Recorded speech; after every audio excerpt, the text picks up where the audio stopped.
નમો અરહંતાણં નમો સિદ્ધાણં નમો આયર્યાણં નમો ઉવજ્જાયાણં નમો લોયે સવ્વસાહૂણં.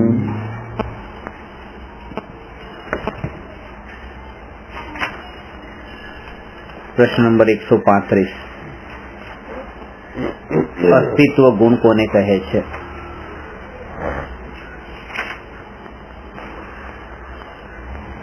જે શક્તિના કારણે દ્રવ્યનો કદી નાશ ન થાય તે શક્તિને અસ્તિત્વ ગુણ કહે છે. અસ્તિત્વ ગુણના કારણે જગતનો કોઈ પણ પદાર્થ નષ્ટ નથી થતો. નષ્ટ નથી થતો એનો અર્થ એ કે એની સત્તાનો નાશ નથી થતો, પર્યાય તો નિરંતર પલટાય છે.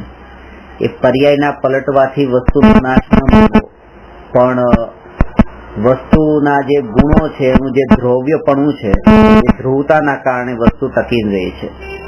અસ્તિત્વ ગુણના કારણે આત્મા પણ અનાદિ અનંત ટકે છે. અને આ અસ્તિત્વ ગુણ સમજવાથી લાભ શું છે કે હું અનંત કાળ સુધી ટકીને રહેવાનો છું, એટલે મારું મરણ નથી. પહેલી વાત તો એ. અને મરણનો ભય ટળતા જ એ પોતે પોતાના અનાદિ અનંતપણાની શ્રદ્ધા થાય છે, નિત્યપણાની શ્રદ્ધા. શ્રીમદ રાજચંદ્રજી આ નિત્યપણા ઉપર બહુ જોર આપ્યું છે. આત્મસિદ્ધિ શાસ્ત્રમાં આત્મા છે એની સિદ્ધિ કર્યા પછી તરત જ એ પ્રશ્ન પૂછ્યો કે આત્મા શું નિત્ય છે? તો એનું સમાધાન કર્યું કે આ નિત્ય છે. કારણ કે વસ્તુની સિદ્ધિ થયા પછી વસ્તુનો કાળ કેટલો છે એ જાણવું જરૂરી છે. દુકાનમાં પણ આપણે વસ્તુ લેવા જઈએ અને દુકાનદારને પૂછીએ કે તમારી દુકાનમાં વસ્તુ એ છે કે એ પછી આપણો પ્રશ્ન એના કાળથી સંબંધિત હોય છે કે આ વસ્તુની કઈ ગેરંટી વોરંટી છે કે નહીં, કેટલી તક છે. તો એવી રીતે કે આત્મા છે એ પ્રશ્ન હતો શિષ્યનો, અને એ સિદ્ધિ થયા પછી શિષ્યનો બીજો જ પ્રશ્ન હતો કે તો આ આત્મા કેટલો કાળ ટકે છે. તો એની નિત્યતા બતાવી, અને એ નિત્યતા અસ્તિત્વ ગુણના કારણે છે. આના કારણે જગતના આત્મા જ નહીં પણ જગતના 6 દ્રવ્ય અને આમ અનંતાનંત દ્રવ્ય અનંત કાળ સુધી ટકીને રહેશે. બીજી એક ભ્રાંતિ એ ટળી જાય કે આ વિશ્વ શેષ નાગની ફેણ ઉપર કે ગાયના શિંગડા ઉપર ટકેલું છે. કારણ કે અન્ય દર્શનોમાં એવી માન્યતા છે કે બ્રહ્માએ આ વિશ્વને ઉત્પન્ન કર્યું અને વિષ્ણુએ રક્ષા કરી અને મહેશ નાશ કરે છે. તો એ જે ઉત્પત્તિ થઈ એ ઉત્પત્તિનું નિરાકરણ આ અસ્તિત્વ ગુણના કારણે થાય છે કે ઉત્પત્તિ થઈ નથી, દરેક વસ્તુ પોતાની રીતે સત્તા સ્વરૂપ હતી. બીજો ગુણ છે વસ્તુત્વ ગુણ. પ્રશ્ન નંબર 136. આ બધા આપણે પેલા થઈ ચુક્યા છે, એટલા માટે હું ફાસ્ટ લઉં છું. 6 વસ્તુત્વ ગુણનો અર્થ જે શક્તિના કારણે દ્રવ્યમાં અર્થ ક્રિયા એટલે પ્રયોજનભૂત ક્રિયા થાય. દરેક દ્રવ્ય પોતાની પ્રયોજનભૂત ક્રિયા નિરંતર કરે છે. દાખલા તરીકે આત્માનું પ્રયોજનભૂત કાર્ય શું છે? પ્રયોજનભૂત કાર્યનો અર્થ છે એનો સ્વભાવનું કાર્ય. આત્માનો સ્વભાવનું કાર્ય છે જાણવાનું. તો એક સમય પણ એવો નથી કે આત્માનું જાણવાનું રોકાઈ ગયું હોય. જાણપણું નિરંતર ચાલુ છે.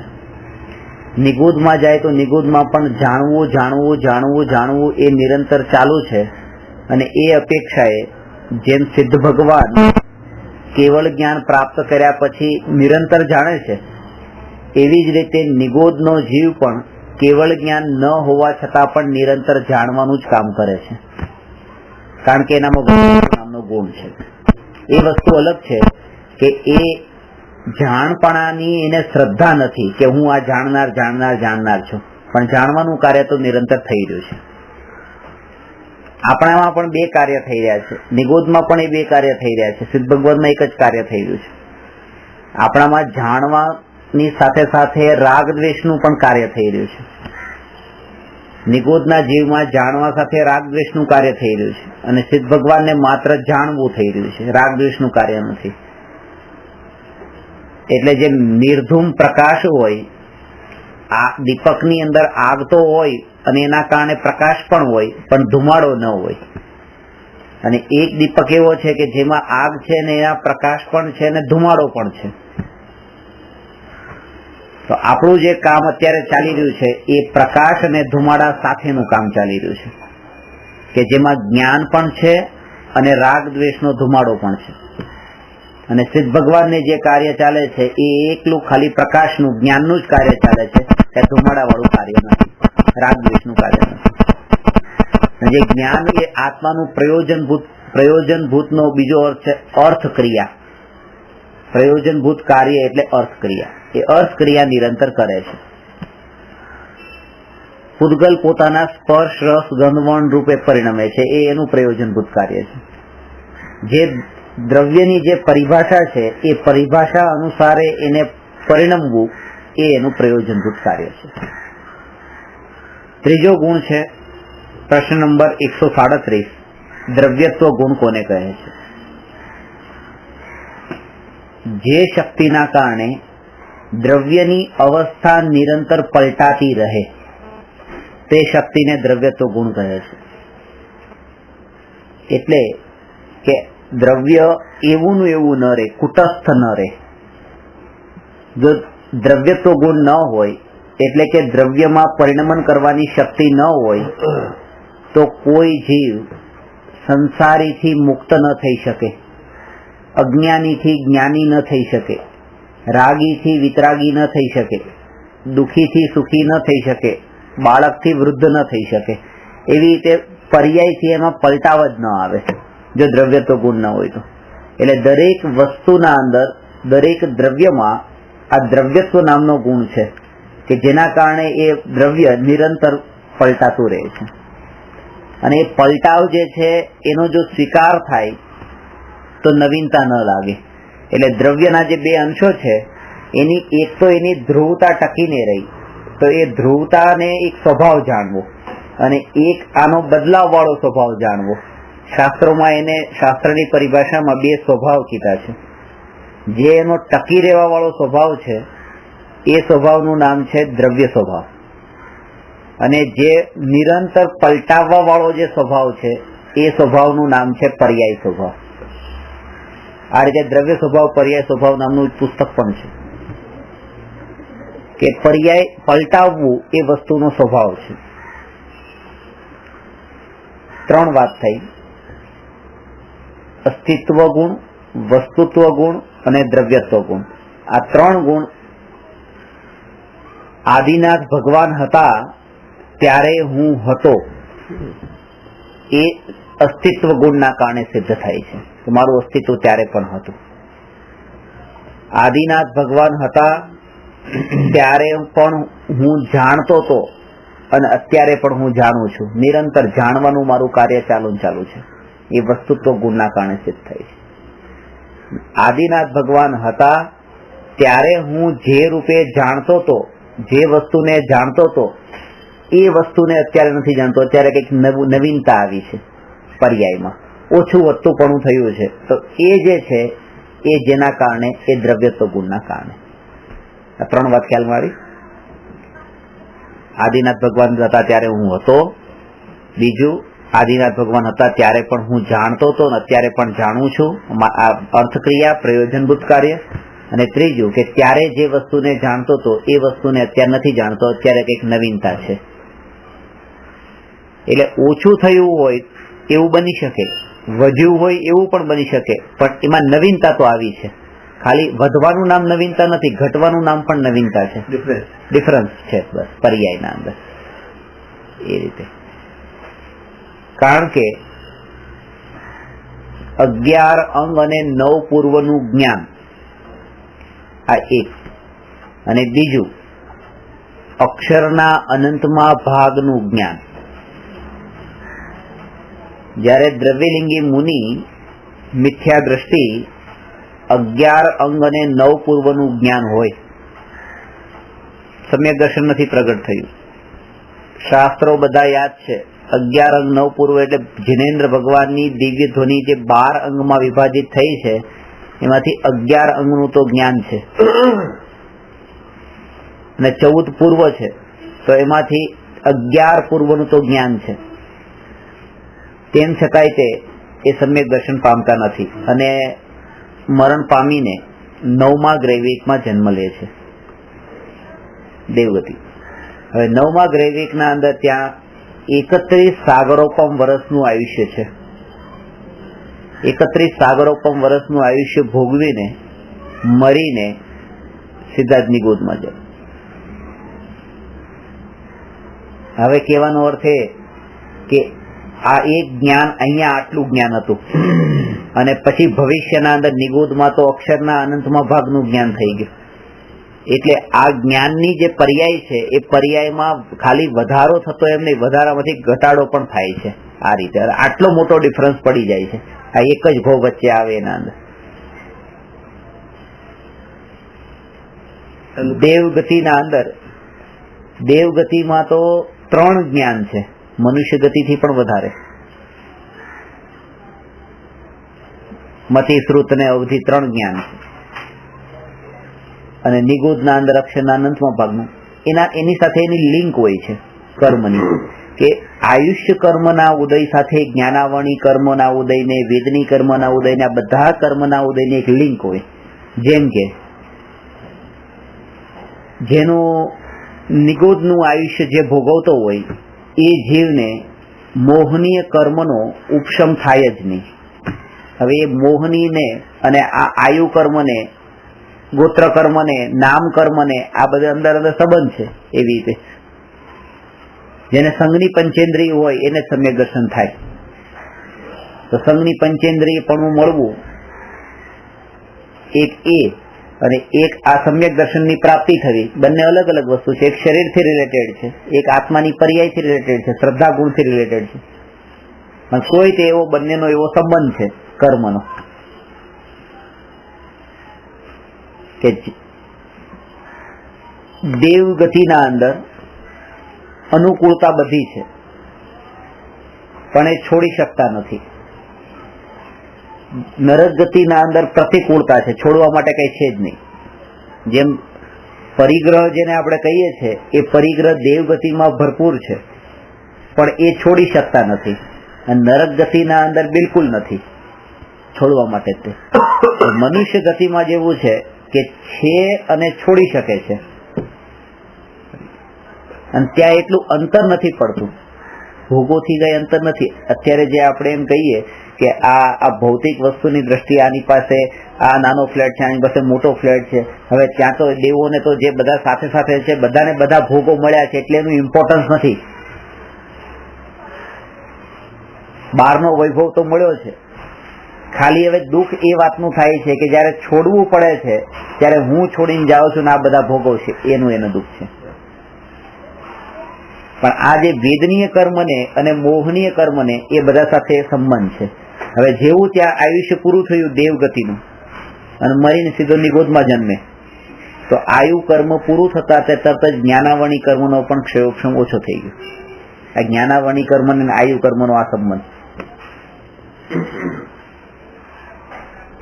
જેમ અત્યારે 5 વર્ષનું બાળક છે, 10 વર્ષનું થયું, 15 વર્ષનું થયું, તો જેમ જેમ એનું આયુષ્ય વધતું જાય છે એમ એમ જ્ઞાનમાં પણ વિકાસ થતો જાય છે. એટલા માટે તો 8 વર્ષ સુધી તો સમ્યક દર્શન થતું જ નથી, એ નિયમ છે મનુષ્ય ગતિમાં. 8 વર્ષના બાળકને જ સમ્યક દર્શન થાય છે.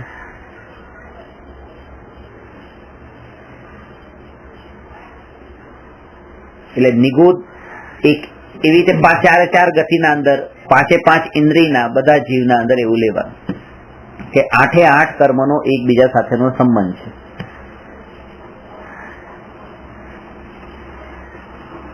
આપણે ઘરના અંદર વસ્તુ ઘણી બધી હોય પણ વર્તમાન પર્યાય એવી છે કે આ વર્તમાન પર્યાયમાં 8 વાગ્યાનો સમય છે કે 8 વાગે એને દુઃખી થવાનું છે અને અનુકૂળતા બધી મળેલી છે.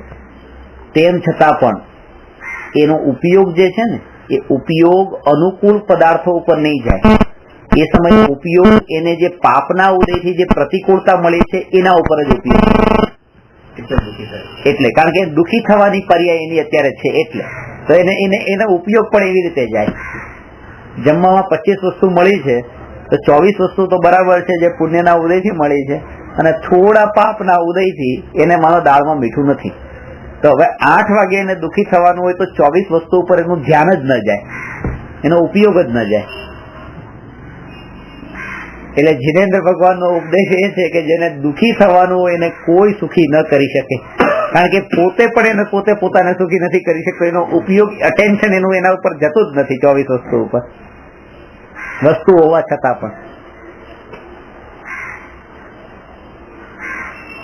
જ્ઞાની આ વખતે શું કરે? તો જ્ઞાની એ વખતે એ જાગૃતિ જ્ઞાનીને હોય કે આ ઉદય અનુસારે, આ મોહના ઉદયથી મારો ઉપયોગ અત્યારે વર્તમાન પર્યાય દુઃખની છે એટલે ઉપયોગ એના તરફ જાય છે. બસ એને જાણે, બસ એ જાગૃતિ કે આ કર્મના ઉદયથી ઉપયોગ્ય છે, એવી જાગૃતિ, પુરુષાર્થ.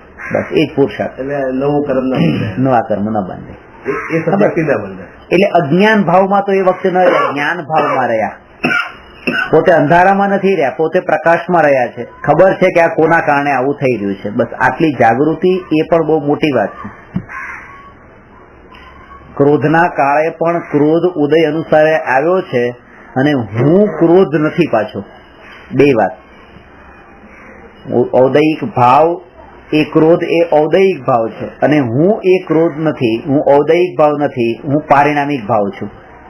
એ બંને વચ્ચેનો ભેદ એ સમયે પણ જાણે છે. એ જાગૃતિના બળે કર્મની નિર્જરા થાય છે. ક્રોધ કરે છે, એ ક્રોધ તો થાય જ છે, પાછો કરતા નથી. ક્રોધ થાય છે, ક્રોધ થાય છે, કારણ કે 3 કસાઈ ચોકડીના ઉદય વાળા ક્રોધ બાકી છે હજી તો. ચોખા ગુણસ્થાનમાં હોય તો ક્રોધ, માન, માયા, લોભ બધું જ છે. નહીં તો પૂર્ણ વિતરાગી થઈ જવા જોઈએ, અકસાઈ થવા જોઈએ, પણ પૂર્ણ અકસાઈ નથી. એ થાય છે પણ એની જાગૃતિ પૂરેપૂરી છે. અને જાગૃતિના અંદર પણ પાછો સંતોષ નથી કે અત્યારે ક્રોધ થઈ રહ્યો છે, અહીંયા આપણે બચવાની કોશિશ કરતા હોઈએ. એ ક્રોધ થાય છે એના જ્ઞાતા રહી જઈશું. અંદરમાં તો એમ જ છે કે આ ક્રોધનો ભાવ એ ઉપાદેય જ નથી, એ છોડવા જ યોગ્ય છે અને એનો પુરુષાર્થ પણ ચાલુ છે. પણ જ્યાં સુધી નથી છૂટતો ત્યાં સુધી એને જાણે છે. નહીં તો એવું ન થઈ જવું જોઈએ કે માત્ર બસ એને જાણો જાણો જાણો અને કરતા રહો, વાંધો નથી. બસ ખાલી જાણતા રહીએ તો કર્મની નિર્જરા થાય જ છે. તો છોડવાનો પુરુષાર્થ જ ન કરે એમ નહીં, ક્રોધને છોડવાનો પુરુષાર્થ તો કરે, પણ જ્યાં સુધી ન છૂટતો હોય ત્યાં સુધી એનો એને ખેદ પણ થાય અને એનો જાગૃતિપૂર્વક જ્ઞાતા એનો રહે.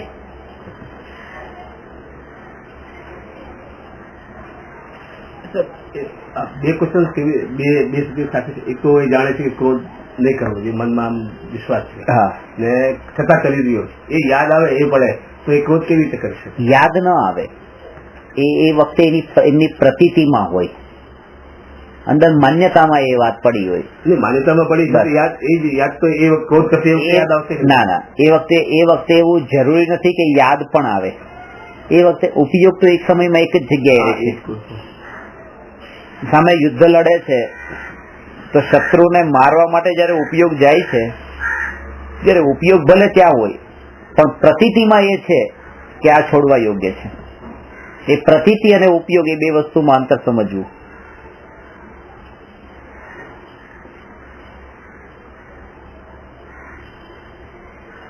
સમજાણ?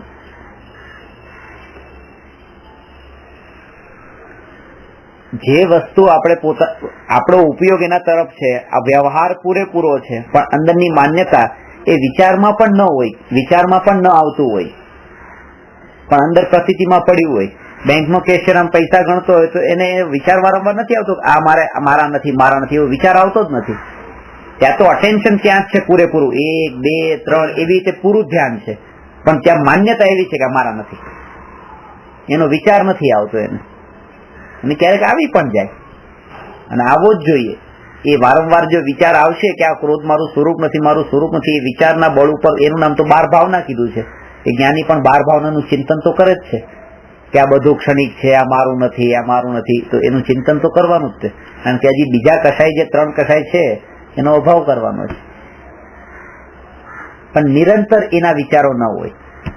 ઉદય અનુસારે વિચારો તો પરના આવે, ઉપયોગ પણ પરમાં જાય, પણ પ્રતીતિ એવી હોય અને પ્રતીતિ જ્યારે પહેલે સમય, એ તો પછી કોન્સ્ટન્ટ ચાલુ રહે છે, પણ પહેલા સમયે જ્યારે પ્રતીતિ થાય છે એ કેટલાય સમયના, એના પહેલાના અસંખ્ય સમયના વિચારોના બળ ઉપર એ પ્રતીતિ સમ્યક રૂપે થાય છે. એટલે સમ્યક દર્શનમાં 8 વાગે થયું તો 8 વાગ્યા પહેલા તો નિરંતર વિચારો જ રહેવા જોઈએ કે આ મારું નથી, આ મારું સ્વરૂપ નથી, આ મારું સ્વરૂપ નથી, એવા વિચારો જ રહેવા જોઈએ. અને એ વિચારનું ફળ પ્રતીતિ છે, શ્રદ્ધા છે. આપણે ભૂમિકાઓ વિચારતા હોય, વિચાર જ એ વિચારનું કામ અલગ છે. વિચારનું કામ કરે રાખે, અને પ્રતીતિ છે એના ઉપર સિક્કો મારવાનું કામ કરે. મેં તમને કીધું ને, ભારત દેશના અંદર જે કાનૂન તૈયાર થાય છે એમાં રાષ્ટ્રપતિ જે છે એ નીચેના 500 લોકોએ જે વિચાર કર્યો હોય અને એ જે પ્રસ્તાવ રાષ્ટ્રપતિ સામે મૂકે, રાષ્ટ્રપતિ એમાં સહી કરે છે. હવે રાષ્ટ્રપતિની સહી વગર તો એ કાનૂન નથી બનતો. એ પ્રસ્તાવ ખાલી છે, ખરડો પસાર થયો છે, પણ એ કાનૂન નથી. તો વિચારનું જે કામ છે ને એ આ નીચેના 500 લોકોનું છે. વિચાર કરશે, આ વિચાર પ્રસ્તુત કરશે ત્યાં, અને સહી કરવાનું કામ રાષ્ટ્રપતિનું છે. એવી રીતે શ્રદ્ધાનું કામ છે એ સહી કરવાનું છે, અને જ્ઞાનનું કામ છે વિચાર કરવાનું છે. શ્રદ્ધા, જ્ઞાન, ચારિત્ર 3 કીધા ને, તો મુખ્ય તો 2 જ રોલ છે, શ્રદ્ધા અને જ્ઞાન. ચારિત્ર તો સહજ આવે છે જ્યારે શ્રદ્ધા જ્ઞાનનું બળ હોય છે ત્યારે. એ કાનૂનનું પાલન તો પછી સહજ થવાનું છે, પછીની વાત છે. પેલા કાનૂન તૈયાર થવો જોઈએ. શ્રદ્ધા વિચારનું કામ કરતી નથી, અને જ્ઞાન શ્રદ્ધાનું કામ કરતું નથી. એટલે નીચેના 500 લોકો છે સિગ્નેચરનું કામ નહીં કરી શકે, એના પાસે રાઈટ જ નથી. જ્ઞાનમાં સિક્કો મારવાનું કામ નથી, એની પાસે તાકાત નથી. જ્ઞાન ખાલી વિચાર જ કરશે કે હું આ છું ને આ નથી, આ છું ને આ નથી, એ વિચાર જ કરશે. અને શ્રદ્ધા ક્યારેય વિચાર નહીં કરે, શ્રદ્ધા ખાલી સિક્કો જ મારશે, હું આ છું. રાષ્ટ્રપતિને મંજૂર ન હોય 500 લોકોના વિચારો, તો એમ ના કે 2 દિવસ મારી પાસે રહેવા દો, હું વિચાર કરીશ. એમ નહીં, આલ્યો લઈ જાઓ પાછો, ફરીથી વિચાર કરો અને પાછો લઈને આવજો. હું વિચાર નહીં કરું, હું જયારે કરીશ ત્યારે સહી જ કરીશ. વિચાર તો તમારે જ કરવાનો.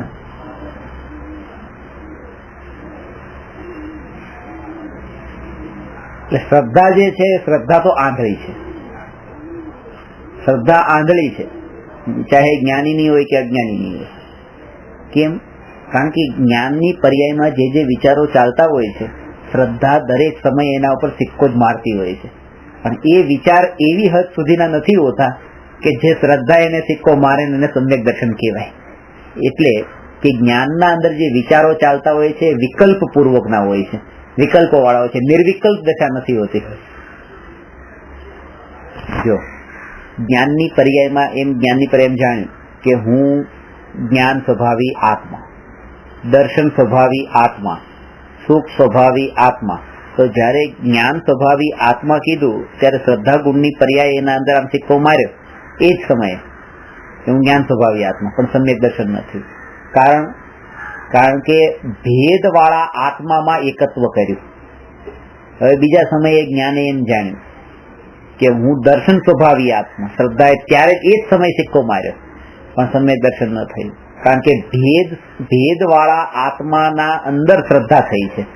આ વિચાર ભેદવાળો હતો, પણ જ્યારે જ્ઞાનની પર્યાય અનંત ગુણોનો પિંડ એવો એક આત્મા, આ દ્રવ્ય એક ગુણ નહીં, અનંત ગુણોનો પિંડ એવો એક આત્મા, એવું જ્યારે જાણે ત્યારે વિકલ્પ નથી. અને એ જ સમયે શ્રદ્ધા ગુણની પર્યાય એમ કે આ જ હું, ત્યારે અનુભૂતિ થાય છે, ત્યારે સમ્યક દર્શન થાય છે.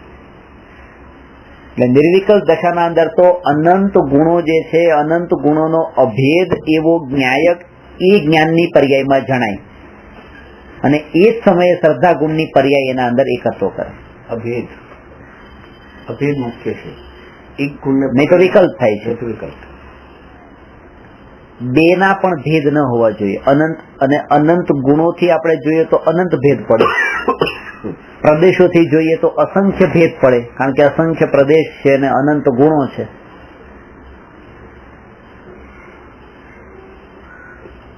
પણ જયારે એમ જોઈએ કે અસંખ્ય પ્રદેશી એવો અખંડ અને અનંત ગુણોથી પણ હોવા, અનંત ગુણો હોવા છતાં પણ અભેદ, તો એવો અખંડ અભેદ એક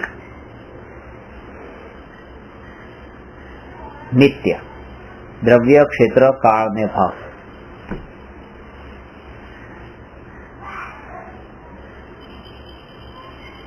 આ 4 ભેદ થઈ ગયા. એ ભેદ પડ્યા ને, અખંડ, અભેદ, નિત્ય, એક, એ 4 ભેદ વાળો થયો આત્મા. ત્યારે એ 4 ભેદને પણ ટાળી દેવા માટે એક કીધું કે જ્ઞાયક, એમાં બધું ગર્ભિત છે. પણ જયારે જ્ઞાયક કહીએ છીએ ત્યારે પાછા વચનના વિકલ્પ ઉભા થાય છે. જ્ઞાયક એ આત્મા થોડો છે. એટલે અનુભૂતિ જે છે એ અપેક્ષાએ પછી વચન અગોચર કીધી છે. જ્ઞાયકનું ભાવ ભાષણ પૂર્વક પછી એનો અનુભવ હોય છે. આ તો સમજવા માટેના માધ્યમો હતા. તો પહેલા સ્ટેપમાં એ કીધું કે દરેક પલટાવ જે છે એ પલટાવ નિગોદના જીવથી લઈને એવી રીતે મનુષ્ય પણ થઈને મોક્ષે પણ જાય, ફાસ્ટેસ્ટ એવી રીતે 15 અંતર મુહૂર્તમાં મોક્ષ જતા રહે. પહેલા ગુણસ્થાનમાં હોય અને 15 અંતર મુહૂર્તના અંદર તો એ મોક્ષે ગયા હોય. એટલી ફાસ્ટેસ્ટ પ્રોસેસ છે. એ કર્ણાનુયોગના આગળ પ્રશ્ન આવશે ત્યારે લઈશ. પણ એ કે વસ્તુત્વ ગુણના કારણે તો કાર્ય થાય છે જાણવા રૂપ, અને દ્રવ્યત્વ ગુણના કારણે નિરંતર નવું કાર્ય થાય છે.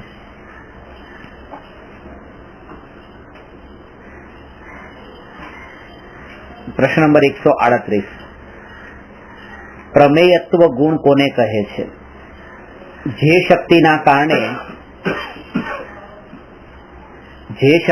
કારણે દ્રવ્ય કોઈને કોઈ જ્ઞાનનો વિષય બને તે શક્તિને પ્રમેયત્વ ગુણ કહે છે. કોઈને કોઈ જ્ઞાનનો વિષય એટલે જગતમાં કોઈ વસ્તુ એવી નથી કે જે જ્ઞાનમાં ન જણાતી હોય. કોઈના કીધું એટલે બધાના નહીં, પણ કોઈના જ્ઞાનમાં ન જણાતી હોય. એટલે કોઈક ને કોઈક તો છે ને જાણનાર. અને જે વસ્તુ આપણે જે કહીએ એને અનંત સિદ્ધ ભગવાન તો કેવળ જ્ઞાનમાં જાણે જ છે. પ્રમેયત્વ ગુણ અને જ્ઞાન ગુણ વચ્ચે આ અંતર છે. જ્ઞાન ગુણથી આત્મા જાણવાનું કામ કરે છે અને પ્રમેયત્વ ગુણથી જણાવવાનું કાર્ય કરે છે. વાત સમજાણી? એટલે કે આ રેકોર્ડરને મેં જાણ્યું, આ એક વાક્ય, મેં રેકોર્ડરને જાણ્યું. અને બીજું વાક્ય, રેકોર્ડર મારા વડે જણાયું. તો મેં રેકોર્ડરને જાણ્યું એમાં હું કરતા છું, રેકોર્ડર મારા વડે જણાયું એમાં રેકોર્ડર પોતે કરતા છે. મેં રેકોર્ડરને જાણ્યું એ એક્ટિવ વોઇસ છે અને રેકોર્ડર મારા વડે જણાયું એ પેસિવ વોઇસ છે.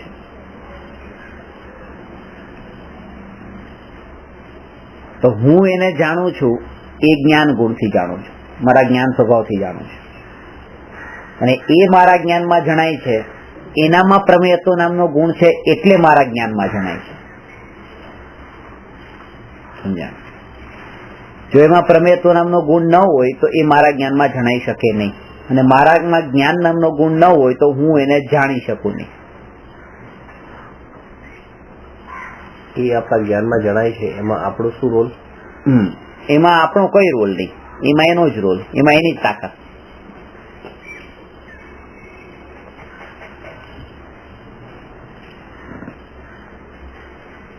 દરેકે દરેક પદાર્થને દરેક પદાર્થ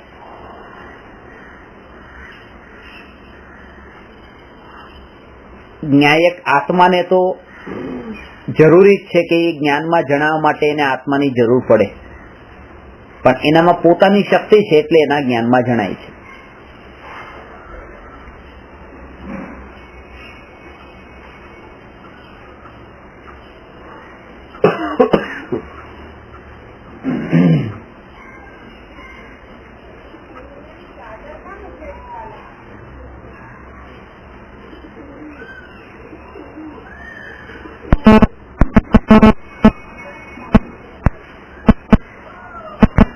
સમજાણું?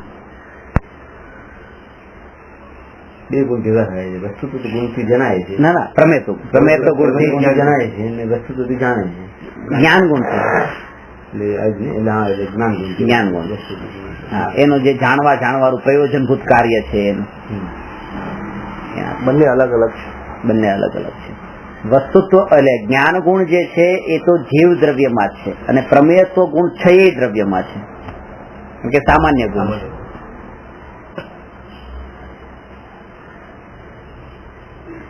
જગતના અંદર કોઈ દ્રવ્ય એવું નથી કે જેમાં પ્રમેયત્વ નામનો ગુણ ન હોય. એટલે આના કારણે પણ અહંકાર ન આવે કે જો મેં આને જાણ્યું, હું આને જાણું, હું આટલું જાણું, હું આટલું જાણું, આટલા શાસ્ત્ર જાણ્યા. એ જેટલા શાસ્ત્ર જાણ્યા એ શાસ્ત્રમાં પણ પ્રમેયત્વ નામનો ગુણ છે એટલે મારા જ્ઞાનમાં જણાયા. જો એનામાં એ તાકાત ન હોય તો મારા જ્ઞાનમાં આવે જ નહીં. એને મારી જ્ઞાન પર્યાયમાં પ્રવેશ કર્યો છે તો એની તાકાતથી કર્યો છે.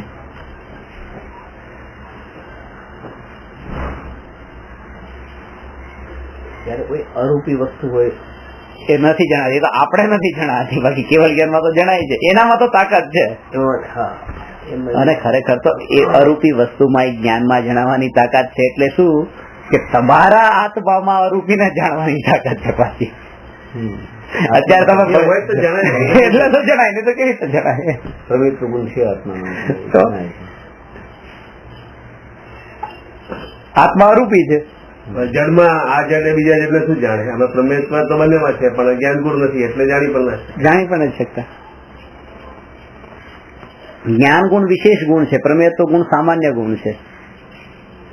એટલે જ્ઞાન ગુણ ખાલી જીવમાં જ છે ને પ્રમેયત્વ ગુણ છે દ્રવ્યમાં છે. જે જાણી ન શકતા હોય પણ જણાય તો શકાતા હોય.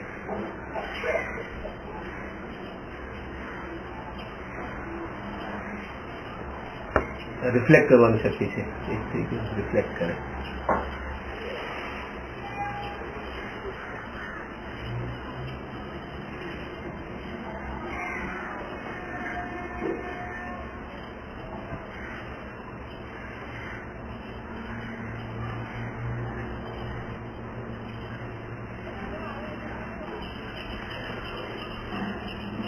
જણાવવા માટે એને દરેકે કોઈ ને કોઈ આત્માની એને જરૂર પડે છે. વચ્ચે એક સ્લોગન છાપવામાં આવ્યું હતું કે money is not everything but everything needs money. The soul is not everything but everything needs soul to be known. આત્મા જ બધું નથી. આ જગતમાં આત્મા સિવાય પણ ઘણું બધું છે, અનંત દ્રવ્ય છે. પણ એ અનંત દ્રવ્યને જરૂર પડે છે આત્માની જણાવવા માટે. ઇલેક્ટ્રિક વગર બધા ડેડ છે. જયારે આ ચર્ચા ચાલતી હોય ત્યારે આપણે એમ કે ભાઈ જેટલા દ્રવ્ય છે એને મેઇન જાણનાર કોણ તરત જ મહિમા આવે આત્મા. વિમાનની શોધ કરી, અરે વિમાન ભલે ગમે એવું હોય પણ વિમાનની શોધ કરનાર તો આત્મા ને. કોમ્પ્યુટર ગમે એવું હોય પણ એની શોધ કરનાર તો આત્મા ને. આપણને હિસાબ યાદ નથી રહેતા પણ કોમ્પ્યુટરમાં ફટાફટ એ થઈ જાય છે. પછી છેલ્લે આવી જાય ભાઈ એ તે શોધ્યું તો આત્માએ જ શોધ્યું છે ને. એટલે આત્મા એ વધારે પાવરફુલ છે. એ આત્માના એના કારણે આત્માને પાવરફુલ માનવો એ મોટી અજ્ઞાનતા છે. આ આત્માની પરાધીનતા છે, એ મહાનતા નથી કે આ શોધ તો આત્માએ જ કરીને વિમાનની. અરે જયારે એને આ વિમાનની શોધ કરી એ ટાઈમે એને આત્માની શોધ નહીં કરી તો એ આત્માની મહાનતા નથી, એ આત્માની તો એનું નીચાપણું થયું કે પરને શોધવા માટે જેટલો પરફેક્ટ રહ્યો એટલો સ્વને નહીં શોધ્યું એને. એટલે જયારે પણ આપણે વિચાર કરી કે આવું શોધ્યું, કોઈ પણ વસ્તુની મહિમા આવે તો એને શોધનારાની પણ મહિમા આ લક્ષ્ય ન આવવી જોઈએ. કારણ કે આ વસ્તુની એને શોધ કરી પણ એ વખતે એને આત્માની શોધ નહીં કરી, આ વસ્તુની શોધમાં પોતાનો સમય બરબાદ કર્યો.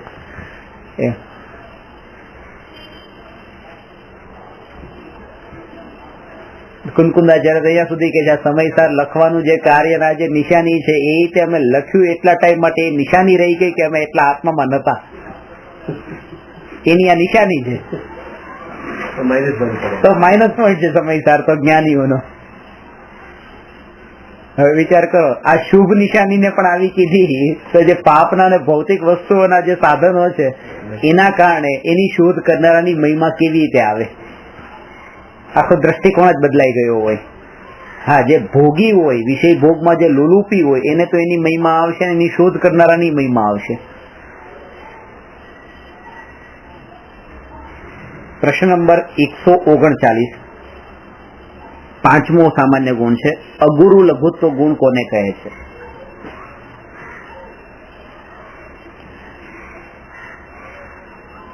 જે શક્તિના કારણે એક દ્રવ્ય બીજા દ્રવ્ય રૂપે ન પરિણમે, એક ગુણ બીજા ગુણ રૂપે ન પરિણમે અને દ્રવ્યના અનંત ગુણો વિખરાઈને છૂટા ન પડે, તે શક્તિને અગુરુ લઘુત્વ ગુણ કહે છે. આ 3 પોઈન્ટ 3 ટુકડામાં આ પરિભાષાને યાદ રાખવાની છે. પહેલો, એક દ્રવ્ય બીજા દ્રવ્ય રૂપે ન પરિણમે, એક ગુણ બીજા ગુણ રૂપે ન પરિણમે અને ત્રીજું, દ્રવ્યના અનંત ગુણો વિખરાઈને છૂટા ન પડે. એટલે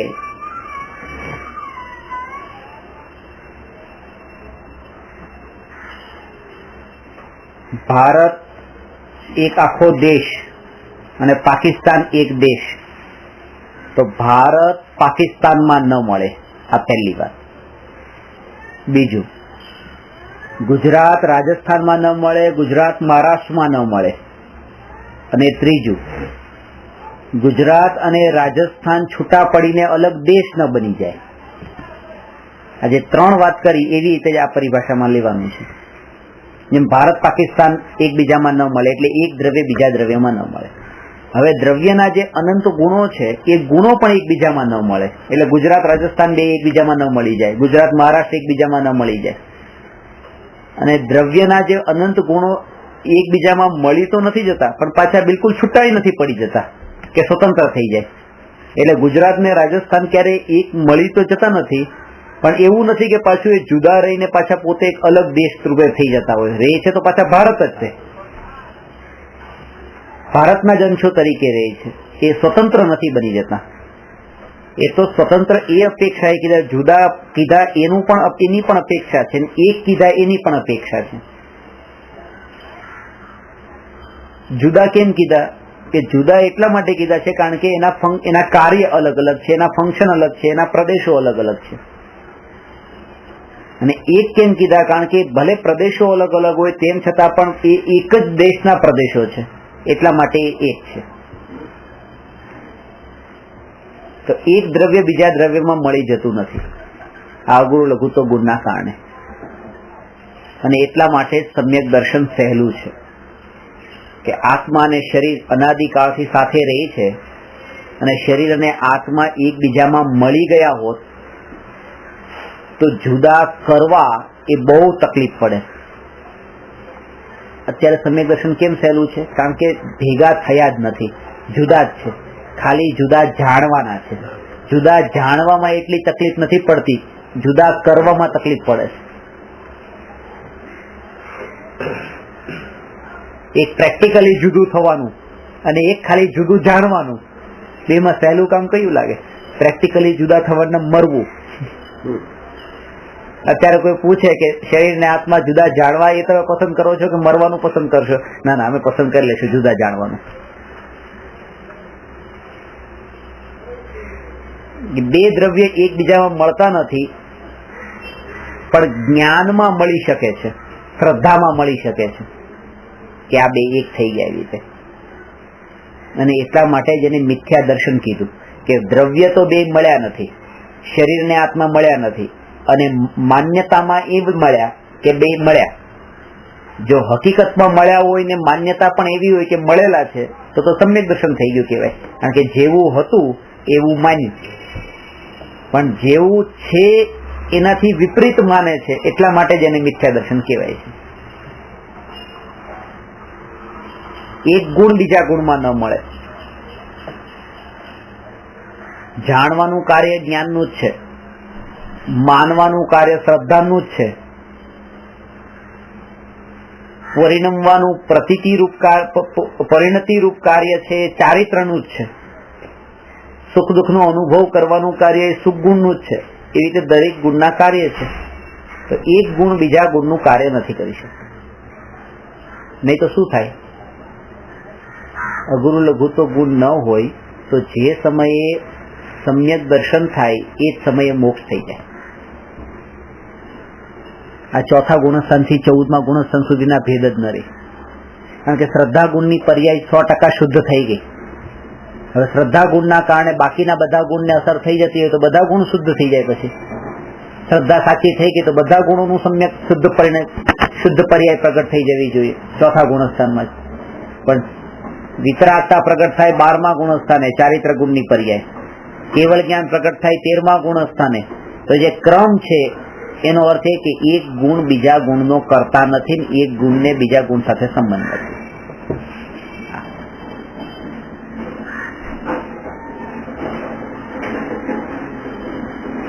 તો પછી અનંત ગુણો વિખરાઈને છૂટા પણ નથી પડતા, પાછા સાથે સાથે રહે છે. એટલે એ કેવી રીતે કે સમ્યક દર્શન વગર કેવળ જ્ઞાન થતું નથી, સમ્યક દર્શન વગર વિતરાગતા થતી નથી, સમ્યક દર્શન વગર સુખ પ્રગટ થતું નથી. તો એ રીતે જોતા એકબીજા સાથે લિંક પણ છે. આ અપેક્ષા અમારે સમજવાની. સમજાણું? સમ્યક દર્શન થાય ત્યારે મોક્ષ થઈ જતો નથી, એનો મતલબ એ કે બાકી બધા ગુણોને સંબંધ નથી. અને સમ્યક દર્શન વગર મોક્ષ થતો જ નથી, એટલે બાકી બધા ગુણોને પાછો સંબંધ છે.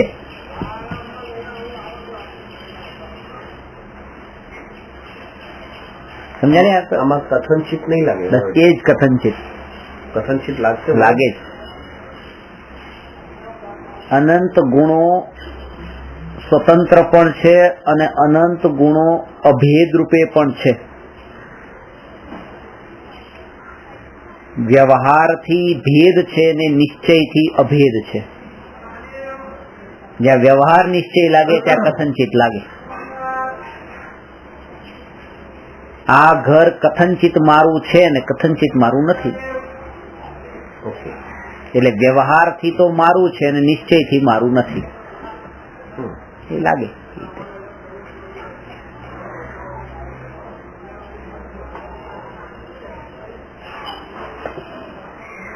અગુરુ લઘુત્વ આ નામ સાથે આનો શું સંબંધ છે? એ જ દ્રવ્ય બીજા દ્રવ્ય. હા, અગુરુ લઘુત્વ. અ એટલે નહીં, અ એટલે નહીં, ગુરુ એટલે મોટું, લઘુ એટલે નાનું અને ત્વ એટલે પણું. જે શક્તિના કારણે દ્રવ્યમાં નાનાપણું કે મોટાપણું ન આવે એ શક્તિનું નામ અગુરુ લઘુત્વ ગુણ છે.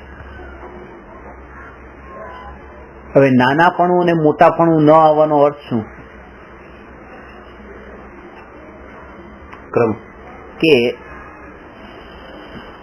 એક દ્રવ્યમાં આ અનંત ગુણ છે, આ દ્રવ્યમાં પણ અનંત ગુણ છે. હવે આ દ્રવ્યમાંથી એક ગુણ ઓછો થાય તો આમાં નાનાપણું આવે, અને આમાં એક ગુણ વધી જાય તો એમાં મોટાપણું આવે. હવે એ એક ગુણ નીકળે તો એ જાય ક્યાં? અને એક ગુણ એમાં ઉમેરાય તો એ આવે ક્યાંથી? એટલે ક્યાંયથી આવવા માટે કોઈ પાસે એક્સ્ટ્રા એવા ગુણ નથી કે જે આ દ્રવ્યને આપે. અને આ દ્રવ્યમાંથી બહાર નીકળીને કોઈને લેવાની પણ જરૂર નથી, કારણ કે બધા કહે છે અમે પરિપૂર્ણ છીએ. એટલે દરેકે દરેક દ્રવ્યમાં અનંત ગુણ છે, એ પોતે પરિપૂર્ણ છે, એક ઓછો પણ નથી વધારે નથી. એનું નામ છે અગુરુ લઘુત્વ ગુણના કારણે પ્રત્યેક દ્રવ્ય પોતાનામાં જ રહે છે, પર દ્રવ્યમાં મળતું નથી. પ્રત્યેક ગુણ પોતાનામાં જ રહે છે, પર ગુણમાં મળતા નથી. અને પ્રત્યેક ગુણો સ્વતંત્ર રહીને પણ અભેદ રહે છે, છૂટા નથી પડી જતા, વિખરાઈ નથી જતા. જેમ એક દ્રવ્યને બીજા દ્રવ્યથી જુદું કરી શકાય છે કારણ કે જુદું જ છે, એવી રીતે એક ગુણ બીજા ગુણથી જુદો છે પણ એને જુદો કરી શકાતો નથી, જુદો જાણી શકાય છે. આજે લીધું હતું ને ગોળની મીઠાશ, ગોળનું પીળાપણું, તો મીઠાશને આપણે જાણી શકાય છે જુદી. જે પળે એના પીળાપણાને ન જાણવું હોય તો એ જ પળે આપણે મીઠાપણાને જાણવું છે તો એ જાણી શકીએ છીએ, પીળાપણાને ઇગ્નોર કરીએ, આંખ બંધ કરી દઈએ અને જીભ ઉપર રાખીએ તો એક ગુણનું જ્ઞાન થશે, બીજા ગુણનું નહીં. પણ એ સમયે એના પીળાપણાને એ ગોળથી દૂર તો નથી કરી શક્યા, વસ્તુમાંથી દૂર ન કરી શક્યા, આપણા જ્ઞાનમાંથી દૂર કરી શક્યા. એટલે વસ્તુ વ્યવસ્થા તો એવી જ રહી છે કે અનંત અનંત ગુણ પોતે અભેદ રહે છે. એ 139 પ્રશ્ન છે.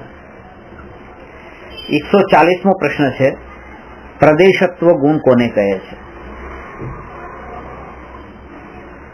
પ્રદેશત્વ ગુણનો અર્થ કે જે શક્તિના કારણે દ્રવ્યનો કોઈને કોઈ આકાર અવશ્ય હોય, એ શક્તિનું નામ છે પ્રદેશત્વ ગુણ. કોઈ પણ દ્રવ્ય નિરાકાર નથી, આત્મા પણ નિરાકાર નથી.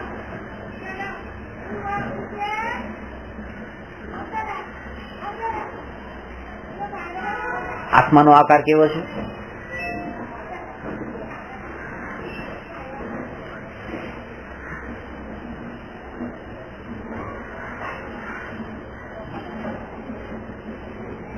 દેહ પ્રમાણ.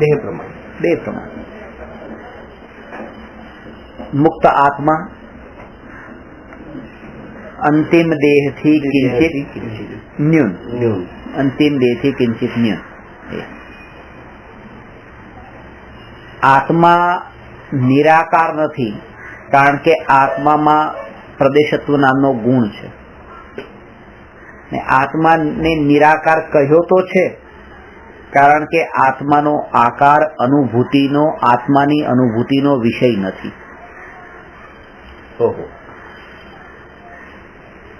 એનાથી મારે પ્રયોજન નથી આકાર સાથે, કારણ કે જ્યારે નિર્વિકલ્પ અનુભૂતિ થાય છે ત્યારે આત્મા જે શરીરમાં છે એ શરીરનો આકાર જેવો છે એવો જ આત્માનો આકાર છે. ને એ શરીરનો આકાર જાડો પાતળો હોય, આત્માનો આકાર એ જાડો પાતળો હોય તો એનાથી સુખના અંદર કોઈ ફરક નથી પડતો.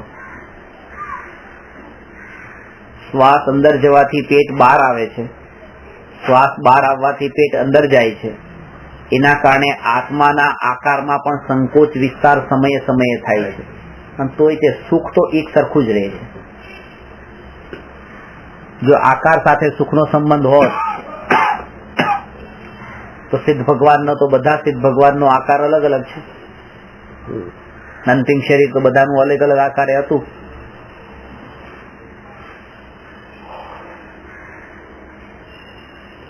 તો એ સુખ અનંત સુખ છે, એટલે આકારને સુખ સાથે સંબંધ નથી એ લેવાનું. અને બીજું એક કારણ એ છે કે આત્માનો આકાર ઇન્દ્રિય ગમ્ય નથી.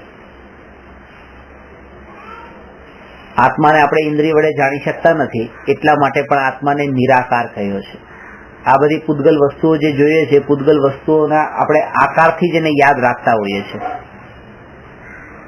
એટલે આ પ્રદેશત્વ ગુણનું ઇમ્પોર્ટન્ટ રોલ છે વસ્તુને ઓળખવા માટે.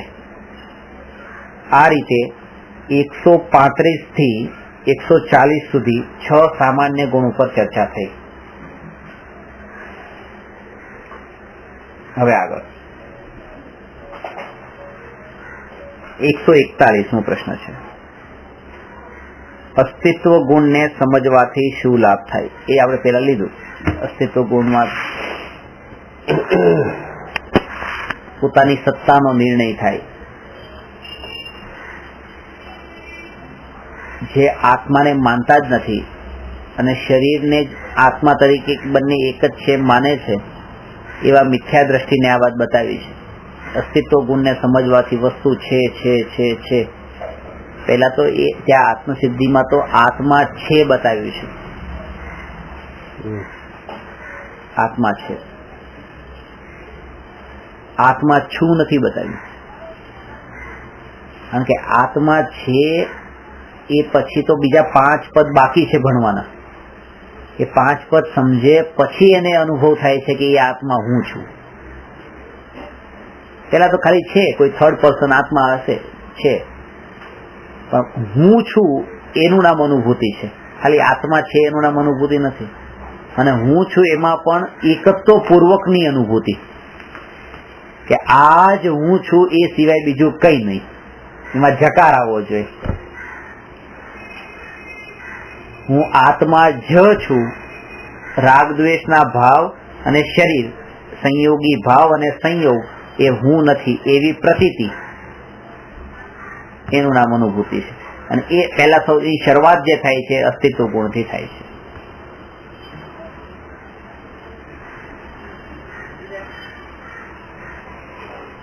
પ્રશ્ન નંબર 142. દ્રવ્યત્વ ગુણ તથા કાળ દ્રવ્ય વચ્ચે અંતર સ્પષ્ટ કરો.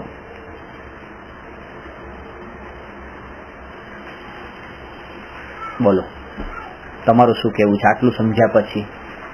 હા, અને કન્ફ્યુઝ છે મારે કાળનું. અચ્છા,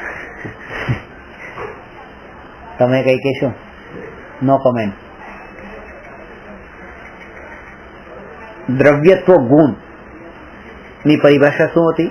જે શક્તિના કારણે દ્રવ્યની અવસ્થા નિરંતર બદલાતી રહે એવી શક્તિ છે દ્રવ્યમાં, જેના કારણે દ્રવ્ય. અને કાળ દ્રવ્ય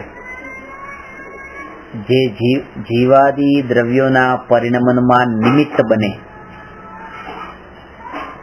તેને કાળ દ્રવ્ય કહે છે.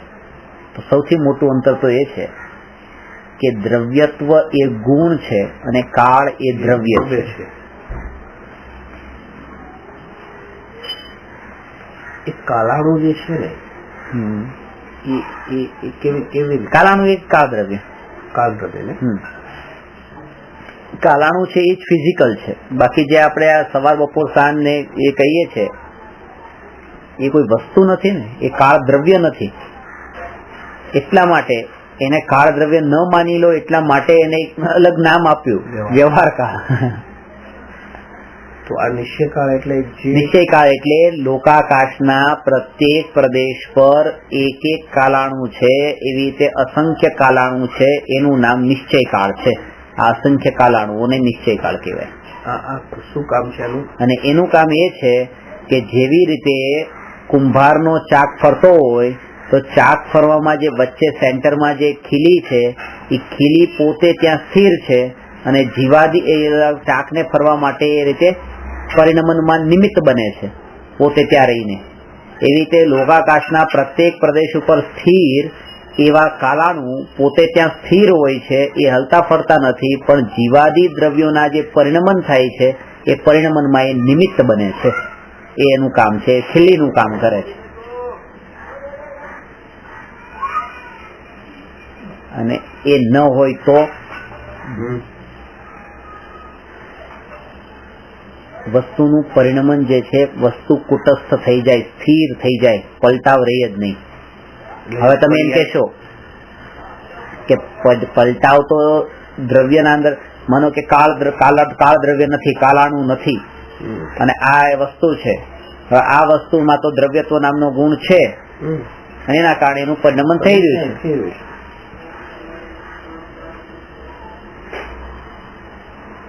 તો પછી કાળ દ્રવ્યની શું જરૂર છે પરિણમન માટે? પરિણમન અટકી તો નથી જવાનું, આમાં શક્તિ તો છે તે દ્રવ્યત્વ ગુણની.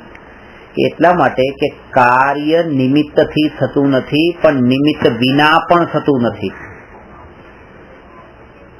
તો કાળ દ્રવ્ય જે છે ને એમાં નિમિત્ત બને છે આના પરિણમનમાં.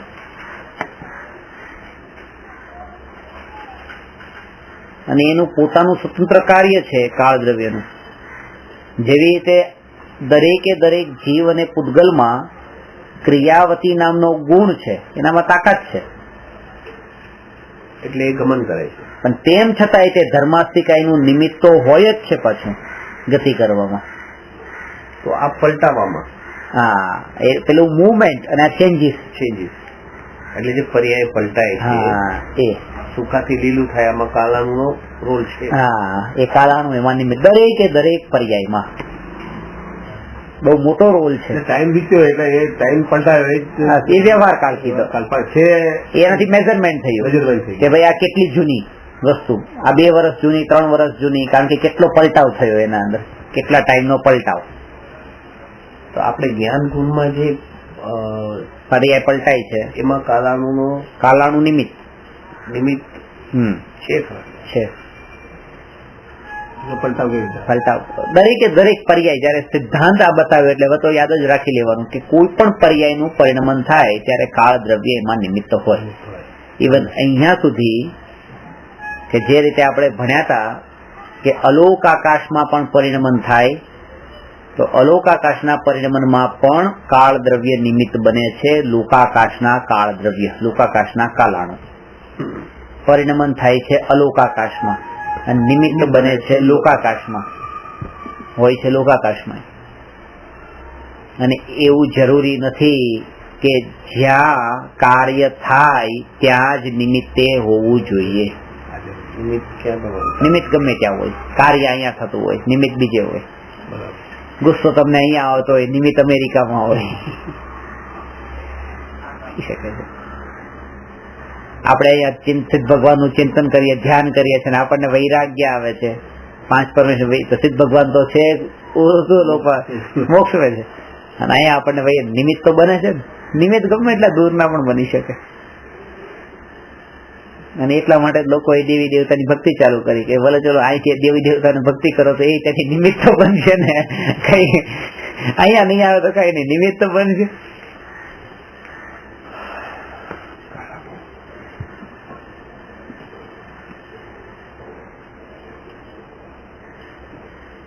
પણ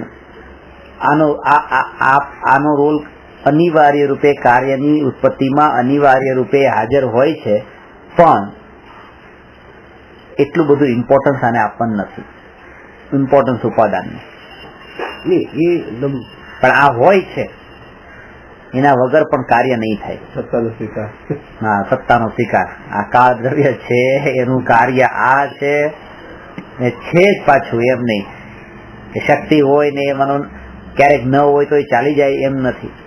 એટલે જૈન ધર્મ આખું કેટલું બેલેન્સ રાખ્યું છે કે એક તો એની સિદ્ધિ કરી છે, એના કાર્યની સિદ્ધિ કરી છે, અને પાછું એમ કે અકર્તા છે એ પણ સિદ્ધ કર્યું છે.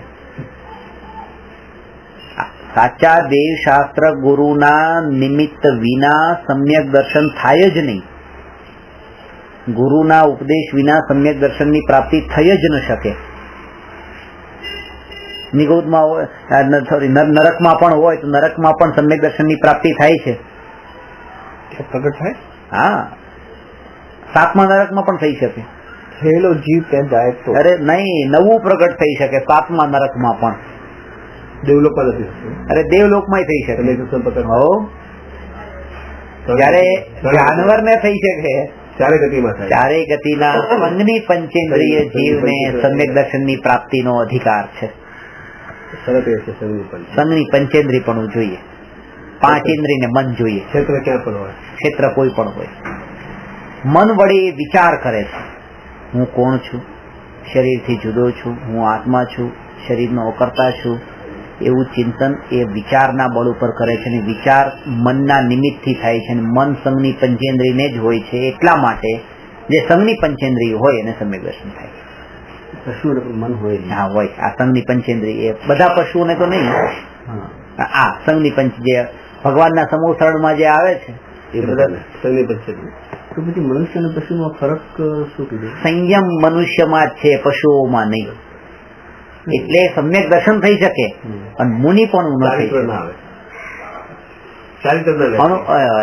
મનુષ્ય સિવાય ચારિત્ર ક્યાંય નથી. દેવલોકમાં મહાવ્રત અણુવ્રત તો છે, પાછા પશુઓમાં અણુવ્રત 5મા ગુણસ્થાન સુધી પશુ જઈ શકે. હા, ખાલી મહાવ્રત નથી. પશુ અને સ્ત્રી 5મા ગુણસ્થાન સુધી જઈ શકે. આ મેક્સિમમ ઉપરના ગુણસ્થાન બતાવ્યા છે. શું કારણ બને છે સંયમ માટે? એ કે અત્યારે જે પર્યાયની વાત કરીએ છીએ, એ પર્યાયની વાત બુદ્ધિપૂર્વકનો જે ત્યાગની જે છે પરિણતિ નિર્મળ, ઉપયોગની સ્થિરતા, એ બધી ત્યાં પશુ ગતિના અંદર નથી. અંતર અંતર્મુહૂર્તે ઉપયોગ પાછો સ્વભાવ તરફ આવી જાય, આવી એલર્ટનેસ દેવગતિમાં નથી. આ નિશ્ચયથી અને વ્યવહારથી એ કે એનામાં એવો ત્યાગ સંભવ નથી. એનામાં એવો ત્યાગ એટલે કે જે અહીંયા જે નિયમો બતાવ્યા ને મુનિઓના, કે 4 હાથ જમીન જોઈને ચાલવું ને મહાવ્રત એક પણ જીવની હિંસા ન થાય એવું, એ ત્યાં સંભવ નથી. આયુષ્ય પણ લાંબુ હોય ત્યાં. એટલે આયુષ્યની સાથે નરકમાં પણ લાંબુ હોય. આયુષ્ય તો નરક ને સ્વર્ગમાં બેમાં સરખું જ છે. અમાય હોય ને આપણે મહાવીર ક્ષેત્રમાં પણ છે. સાબરપમાં જ છે ને. સાબરપમાં 33 સાલ આપણે દર્શન ન થાય અને મરી જાય એટલે તિરેન જેવા જ મરી ગયા એટલે સમજાવ્યું. તિરેન શું હતા?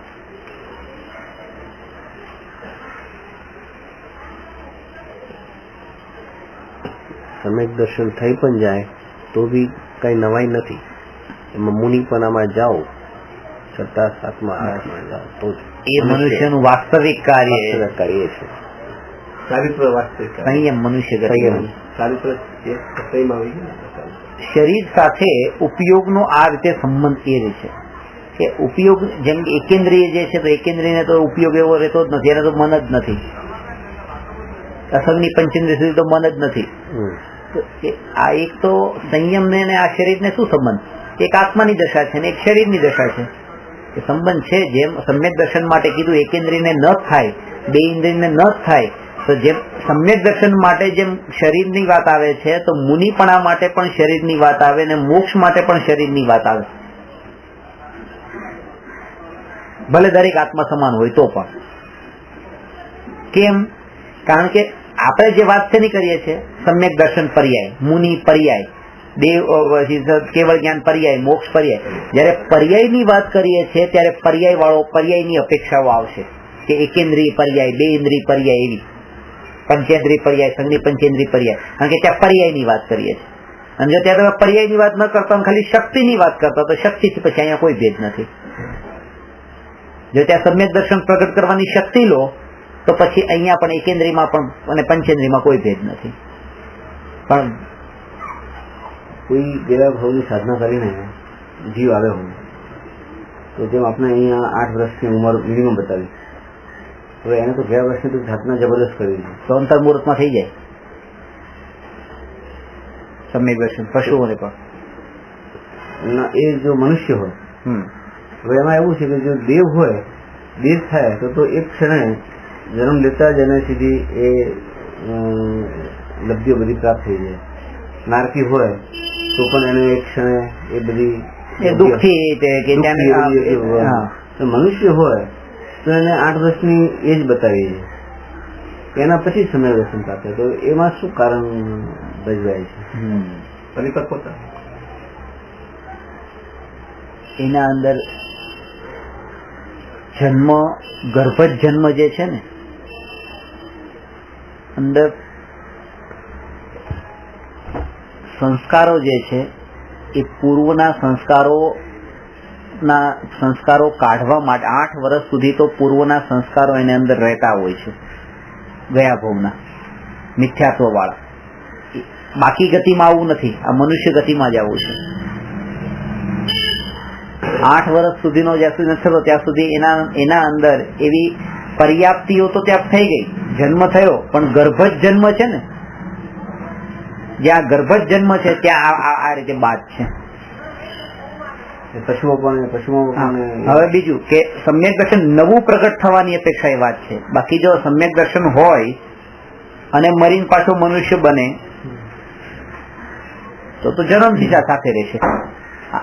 તો એવું નથી કે 8 વર્ષનો સંબંધ નથી, જન્મથી જ હોય છે, સમ્યક દર્શન હોય છે. પણ જે લક્ષણો જે છે એ વિકસિત ડે બાય ડે વિકસિત થાય છે. કોના?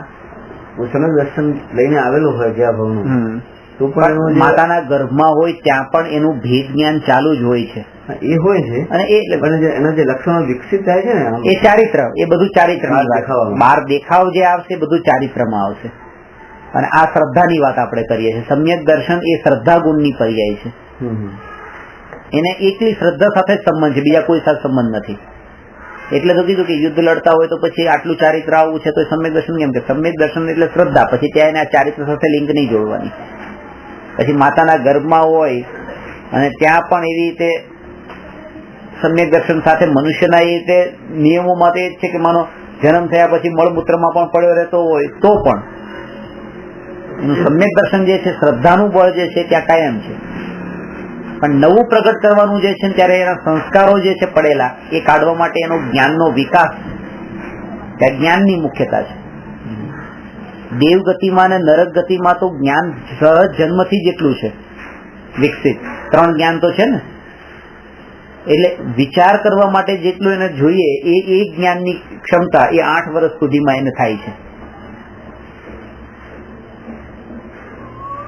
એના પહેલા એટલું જ્ઞાન વિકાસ નથી થતું કે જે ભેદ કરી શકે નવા માટે. બાકી તો સંસ્થા પ્રતીતિનું બળ છે. નારકીમાં પણ 3 જ્ઞાન હોય, દેવ અને નારકીને એક સરખા. સામાન્ય મનુષ્યને, સામાન્ય જીવને પણ. સામાન્ય છે દરેક સામાન્ય જીવને તે ખતરનાક છે. બધાને હોય છે ને એટલે, કારણ કે પછી જ્ઞાન વાપરીને લડાઈ ઝઘડા ચાલુ કરે છે ગયા ભાવને યાદ કરીને. દરેક જીવને 3 જ્ઞાન હોય છે. 3 જ્ઞાન હોય છે. એમાં પણ ઇન્ટેન્સિટી હોય. તમારો તમને પણ ગઈકાલનું યાદ હોય ને કોઈને 2 દિવસ પહેલાનું યાદ હોય, કોઈને 3 દિવસ પહેલાનું યાદ હોય. એવી રીતે એના તો કોઈને 2 ભાવનું યાદ હોય, કોઈને 3. પરિણતિ ઉપર છે. એની પરિણતિ કેવી છે એના ઉપર. જ્ઞાનાવણીના ક્ષયોક્ષમ ઉપર. એને પરિણતિ સાથે કોઈ લિંક નથી. બીજા દેવ લોકો એનું જ્ઞાન વધારે હોય શકે, ચોથામાં હોય એનું ઓછું હોય શકે. હા, એવું હોય શકે. બિલકુલ. આમાં એટલે મારે કહેવાનું તો ખરું હતું કે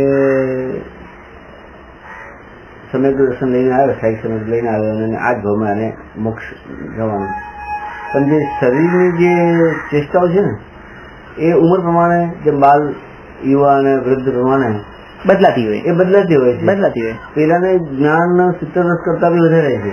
એની ચેષ્ટાઓ જે છે એ બાળપણાની છે. પેલામાં ઘણું ઓછું છે પણ પીડ ઘણું દેખાય છે. તો આ સુખ એ ક્યાં કારણે થાય છે? પેલો પીડ દેખાય, પેલો બાળ. એ જ તીર્થંકરના જીવની જ વાત કરો કે જન્મથી તે એવી રીતે વીર હોય છે, આટલા પોતે નિર્ભય હોય છે, પોતે રમતા હોય છે. રમતા હોય છે બાળકો સાથે. અજ્ઞાની પ્રમાણે વર્તતા હોય છે.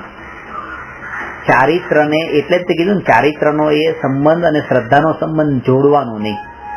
અમુક સમય સુધી જેમ ગ્રહસ્થ દશામાં હોય તો ગ્રહસ્થ દશામાં પત્ની સાથે રહેશે, ઘરની બધી વસ્તુ લાવવી મૂકવી બધું કામ કરશે, એ અનુસાર એ બરાબર છે. વિચારો પણ એમ નેચરલ એવા આવે, એ ભૂમિકામાં છે. એટલે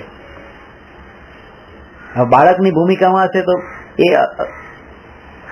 11 વર્ષની ઉંમરના અંદર પુરુષાર્થ વધારે હોય, મુનિ પણ થઈ જાય. કુંકુંડાચાર્ય થઈ ગયા હતા, 11 વર્ષે મુનિ થયા હતા. એમ કેવાય છે એમના જીવનમાં એમણે કપડા જ બહુ ઓછા પહેર્યા હતા. નાના હતા ત્યારે બહુ ઓછા પહેર્યા હતા, ત્યારે અને પછી 11 વર્ષથી પછી તો નિઘ્ન જ હતા. 11 વર્ષનું બાળક જરૂરી નથી હોતું કે એ ચેષ્ટાઓ બધી એવી રીતે આવતી જ હોય કે માનો જુવાની આવી તો જુવાની એના ઉપર પછી હાવી થઈ જાય, લગ્ન કરી જ લે. પુરુષાર્થ ઉપર છે. પણ એટલું તો ખરું કે સમ્યક દર્શન સાથે એ 8 વર્ષ સુધી તો એ રીતે જ રહે છે. પછી જીવનો પુરુષાર્થ.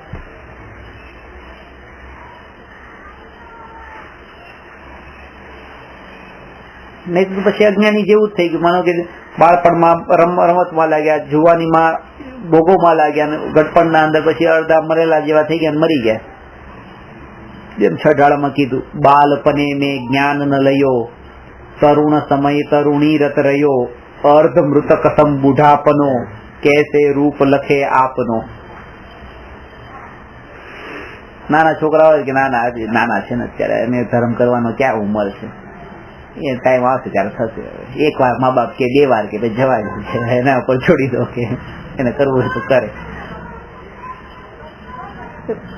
બાળપણમાં જ્ઞાન ના લીધું, પછી જુવાન થયા, ભોગોમાં પડ્યા, અને એમાં જ પછી અડધા મરેલા એવા થઈ ગયા. ગઢપણમાં અડધા મરેલા કીધા છે ગઢપણ, અર્ધ મૃતક સમ. કારણ કે જે મરદાને દેખાતું નથી એમાં બુઢાને દેખાતું નથી, મરદા ચાલતું નથી એમાં આ હવે ચાલતો નથી, મરદો સાંભળતું નથી એમાં આ હવે સાંભળતું નથી, અડધો મરી ગયો.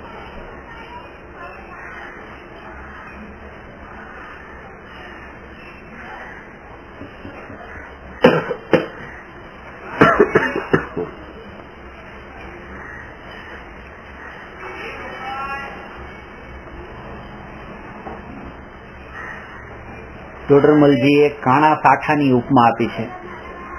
કાણો સાઠો છે કે ઉપરથી એ સાઠાનો ઉપરનો ભાગ છે એ એટલો સ્વાદ વાળો નથી, નીચેનો ભાગ છે એ પણ ગાંઠ વાળો છે, અને વચ્ચેનો ભાગ છે એ કાણો છે.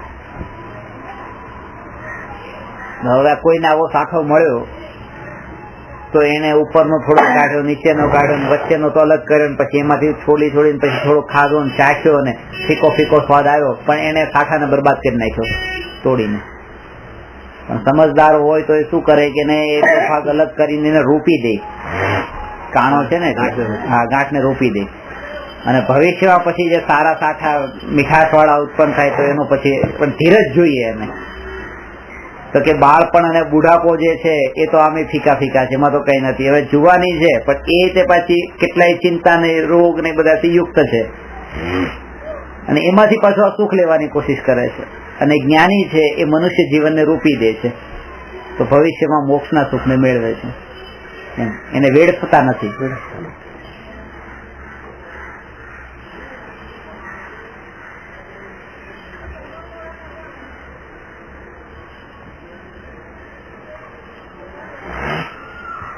દેવ કરતા પશુ ગતિને એ અપેક્ષાએ પછી ત્યાં ઊંચી કીધી. દેવોને તો ચોથું ગુણસ્થાનથી ઉપર આવતું નથી, પશુ 5મા ગુણસ્થાન સુધી આવી શકે.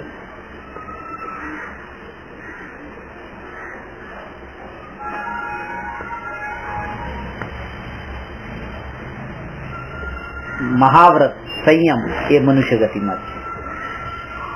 અણુવ્રત છે પશુમાં તો અણુવ્રત છે. અણુવ્રત એટલે જ 5મું ગુણસ્થાન, અવ્રત એટલે 4થું, અણુવ્રત એટલે 5મું, અને મહાવ્રત એટલે 6. અણુ શું? અણુ એટલે પાટલી આંશિક એ જ વ્રતોનું આંશિક, મહાવ્રતોનું આંશિક પાટલી. એ દાખલા તરીકે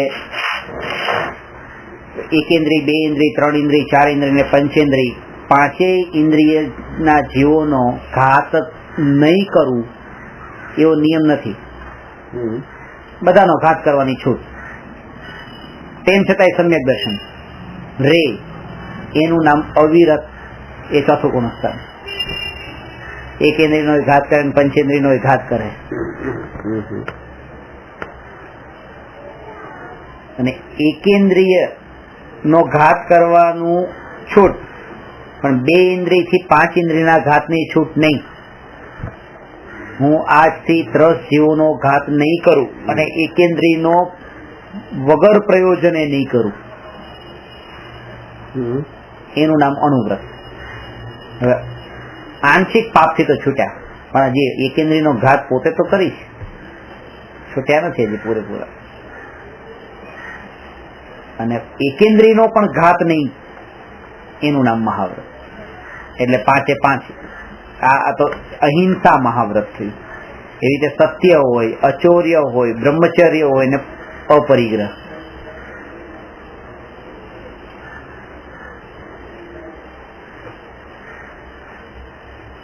બહુ જ સૂક્ષ્મ છે.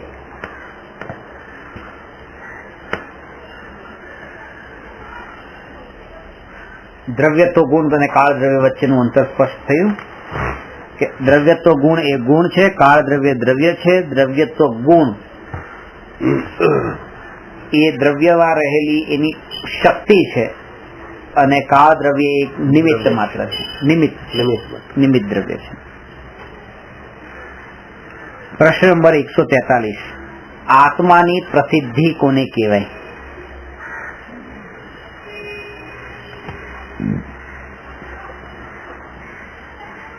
આત્મસિદ્ધિ શાસ્ત્ર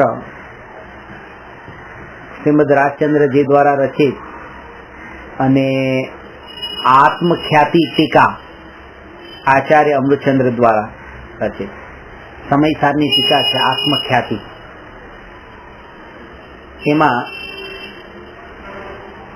હમણાં જે કીધું ને કે હું આત્મા આખા જગતને જાણું, એમાં મારા આત્માની પ્રસિદ્ધિ નથી.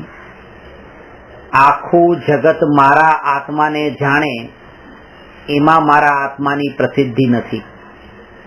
2 વાત પેલા નાસ્તિથી બતાવી. પેલું તો હું આખા જગતને જાણું, અને બીજું આખું જગત મને જાણે. હું આખા જગતને જાણું એ તો પોસિબલ છે, જ્યારે કેવળ જ્ઞાન થાય ત્યારે.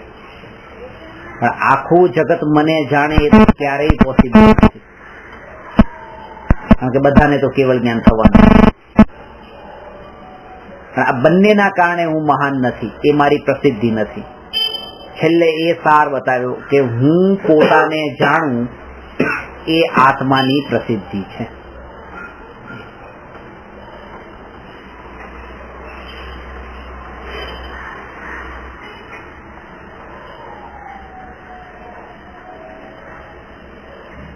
પ્રશ્ન નંબર 144.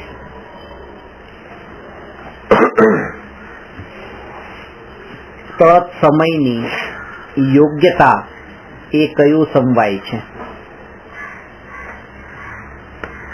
પેલા 5 સમવાયના નામ બોલો. નથી આવડતા? 5 સમવાય બોલો. સ્વભાવ, ક્રમથી નથી,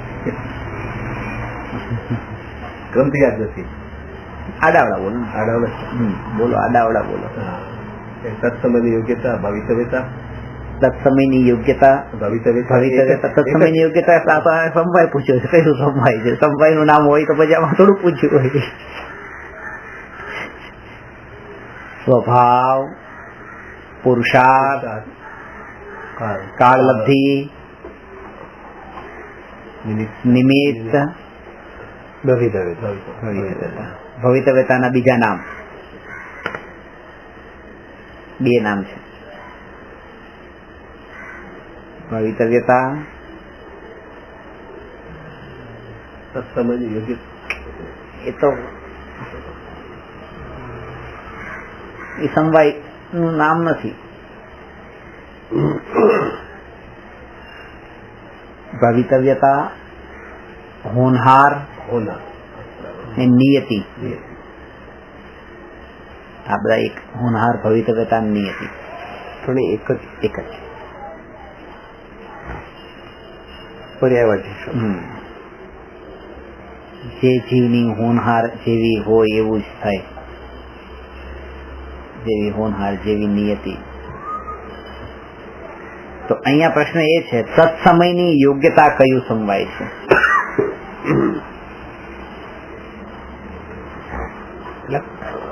કાળથી રિલેટેડ.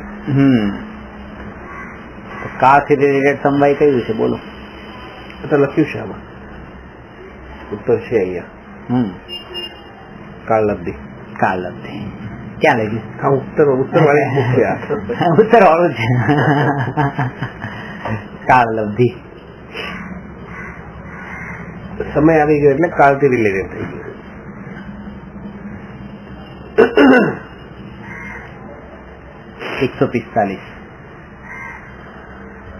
અનંત ચતુષ્ટય એટલે શું?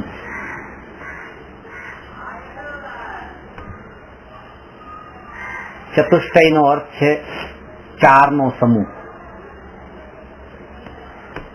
અને અનંત ચતુષ્ટય એટલે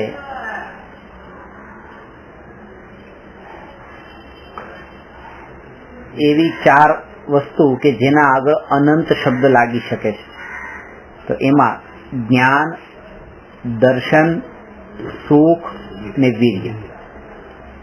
એમાં આગળ અનંત શબ્દ લાગતા અનંત જ્ઞાન, અનંત દર્શન, અનંત સુખ અને અનંત વીર્ય, આ ચારેયને એક શબ્દમાં અનંત ચતુષ્ટય કહે છે. સુખ એટલે ચારિત્ર? ના, સુખ એટલે સુખ ગુણ. સુખ સ્વતંત્ર ગુણ છે. એમ જ્ઞાન ગુણ છે અલગ, દર્શન ગુણ અલગ છે, સુખ ગુણ અલગ છે, ચારિત્ર અને શ્રદ્ધા પણ અલગ છે. તો અહીંયા દર્શન ગુણ એટલે શ્રદ્ધા નહીં કહેવાય? નહીં, શ્રદ્ધા ગુણ અલગ લેવાનો. અહીંયા અનંત દર્શન જે લીધું ને, અનંત દર્શન નો મતલબ શ્રદ્ધા નહીં. તો અનંત દર્શન નો મતલબ શું? અનંત દર્શન નો મતલબ અનંત દર્શન નામનો ગુણ, જે જાણવું અને દેખવું આત્માનો સ્વભાવ છે. તો જાણવાનો મતલબ અનંત જ્ઞાન અને દેખવાનો મતલબ અનંત દર્શન. સ્થૂળ છે બધા. હા, આ 4 સ્થૂળ થઈ ગયા. 4 નો સંબંધ 4 કર્મ સાથે છે. જ્ઞાનાવરણી કર્મનો નાશ થવાથી અનંત જ્ઞાન, દર્શનાવરણી કર્મનો નાશ થવાથી અનંત દર્શન, મોહની કર્મનો નાશ થવાથી અનંત સુખ અને અંતરાય કર્મનો નાશ થવાથી અનંત વીર્ય પ્રગટ થાય છે.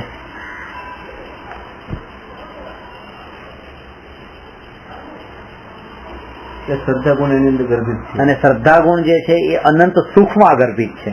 સુખમાં ગર્ભિત. હા, સુખમાં ગર્ભિત છે. સુખ કેતા મોહનીય કર્મના અભાવથી કયું કીધું? કયો? અનંત સુખ. મોહનીમાં બે ભેદ છે, દર્શન મોહની ને ચારિત્ર મોહની. તો દર્શન મોહનીના અભાવથી શ્રદ્ધા, ચારિત્ર મોહનીના અભાવથી ચારિત્ર અને મોહનીના અભાવથી સુખ. પેલું દર્શન અલગ ને આ દર્શન અલગ. એટલે શ્રદ્ધા અને ચારિત્ર બંને મળીને મોહિની. હા, દર્શન મોહનીય અને ચારિત્ર મોહની, એ મોહનીના જ બે ભેદ છે.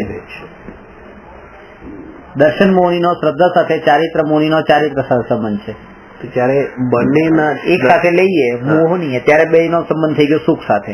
જેટલા અંશે મોહ ટળ્યો હોય એટલા અંશે આત્મા સુખી હોય ને પછી ભલે દર્શન મોહ, ચારિત્ર મોહ બંનેમાં થોડો શ્રદ્ધાના ચારિત્ર સુખમાં આવી ગયો.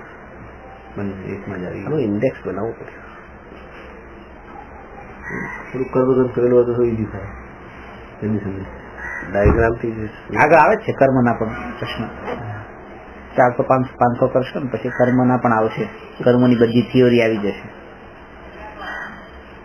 મને તમે એ યાદ રાખવું પડે, એના માટે થોડું તો યાદ રાખવું પડે. 8 કર્મના નામ, ભલે તમે 148 પ્રકૃતિના નામ યાદ ના રાખો, 8 કર્મની 8 કર્મ, પછી એની લિંક કોની સાથે? તો આ જ્ઞાન સાથે. એ અનંત જ્ઞાનનું બીજું નામ કેવળ જ્ઞાન છે. અનંત દર્શનનું બીજું નામ કેવળ દર્શન છે. આ એના બીજા નામ. કેવળ દર્શન એટલે શું? કેવળ દર્શન એટલે અનંત દર્શન. જે કેવળી ભગવાનને કેવળ જ્ઞાન હોય ને, તો કેવળી ભગવાનને કેવળ દર્શન પણ હોય. આપણે કેવળ જ્ઞાની તો કહીએ છીએ, પણ કેવળ દર્શન વાળા નથી કહેતા, પણ કેવળ દર્શન પણ હોય. જેમ આખા જગતને એક સમયમાં કેવળી ભગવાન જાણે છે, એવી રીતે આખા જગતને દેખે પણ છે. એટલે આ ત્યાં જ આવી ગયો. કેવળ જ્ઞાનમાં જ ગર્ભિત છે આ વસ્તુ. કેવળ અલગ છે. એક જ્ઞાન ગુણનું કામ છે, એક દર્શન ગુણનું કામ છે. બે વચ્ચે અંતર શું? કે જ્ઞાન ગુણનું કાર્ય છે વિશેષ પ્રતિભાસ, અને દર્શન ગુણનું કામ છે સામાન્ય પ્રતિભાસ.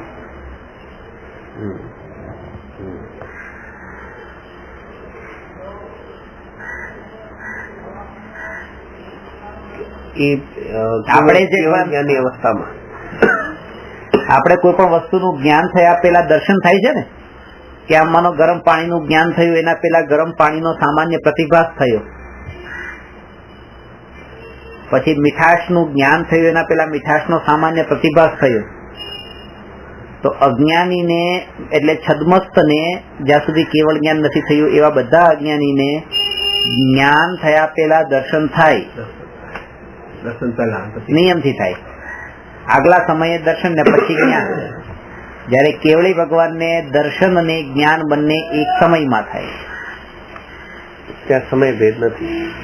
સમજાવેલું આપણને. બરોબર સમજાવેલું.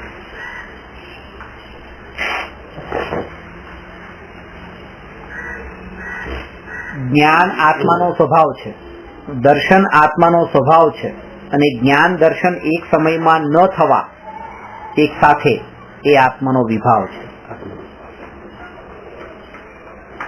કેવળી ભગવાનને એ વિભાવ હોતો નથી, એટલા માટે અનંત જ્ઞાન અને દર્શન એક સાથે જ છે. અનંત ચતુષ્ટય છે, જે ભગવાનના છાતીના ભાગ પર જે સ્ત્રી વસ્ત્રનું નિશાન બતાવ્યું હતું ને, એ જ અનંત ચતુષ્ટયની નિશાની છે. એ અહીંયા શા માટે હોય છે? હૃદય પર શા માટે હોય છે? ત્યાં જ આપણું મન પણ ત્યાં જ હોય છે. હવે મનનું કામ અટકી ગયું છે. જાણવા માટે જે પરાધીનતા હતી, એ પરાધીનતા ટળી ગઈ છે. કેવળી ભગવાનને આંખ તો છે, હરિહન દશા હોય ત્યાં આંખ છે, આંખ વડે દેખતા નથી. કાન છે પણ કાન વડે સાંભળતા નથી. એટલે ત્યાં હવે આત્મા પણ છે એના સાધનો એટલે ઇન્સ્ટ્રુમેન્ટ પણ છે બધા, પણ એ ત્યાં વર્ક નથી કરતા. ત્યાં તો પ્રત્યક્ષ જ્ઞાન થઈ રહ્યું છે. એટલે માનો કે અહીંયા કોઈ બોલતું હોય અને કેવળી ભગવાનને એનું જ્ઞાન થતું હોય તો એ કાન વડે તો સંભળાયું જ નથી, કારણ કે એ તો પરાધીન જ્ઞાન છે, એ તો મતિ જ્ઞાન શ્રુત જ્ઞાન છે, ત્યાં તો કેવળ જ્ઞાન છે. ઇન્દ્રિયોના નિમિત્ત થાય એ તો મતિ શ્રુત છે.